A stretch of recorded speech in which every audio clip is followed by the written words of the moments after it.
એલા પિન્ટુભાઈ, એક વિડીયો તમારો બહુ વાયરલ થાય છે.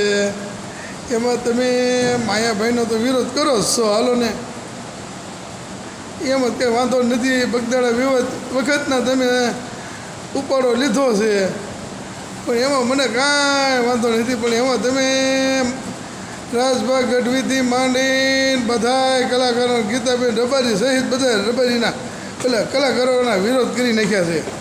બરાબર ભાઈ, તોય કોઈ તમારો વાળ વાંકો નહીં કરે. પણ આમાં તમે એક મિસ્ટેક કરી ગયા છો કે તમે જેનું નામ નહોતું લેવાનું ને એનું નામ લઈ લીધું છે. હવે આમાં તમે માફી માગો તો એ કલાકાર મૂકે એવું લાગતું નથી. એ કલાકારને તમે બધા જાણતા જ હશો. હમણાં એના ખેલ બહુ આવ્યા છે. હા, એ કલાકારનું નામ શું છે? દેવાજભાઈ ગવડ. હા, દેવાજ ગવડ. એ એમાં પાછા તમે છે ને માયા એને તમે પિન્ટુભાઈ એવું બોલી ગયા છો. માયા એ તમારો બાપ. હા, એ દેવાજભાઈ ગવડના તમે બાપ હમણાં ગયા કહેવાઓ. હવે એ તમને ન મૂકે. આમ તો તમામ કલાકારના બાપ હમણાં ગયા છો તમે.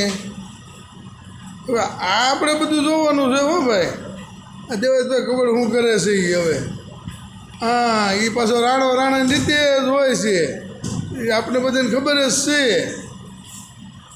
હમણાં ગીરમાં શું થયું તો ખબર છે ને, અમદાવાદવાળી. હા, તો દેવાજભાઈ ખબરનો વાળ વાંકો થયો ન થયો? છૂટી ગયા ને? હા, છૂટી જ જાય. હા પિન્ટુભાઈ, હવે તમે સાવધાન રહેજો.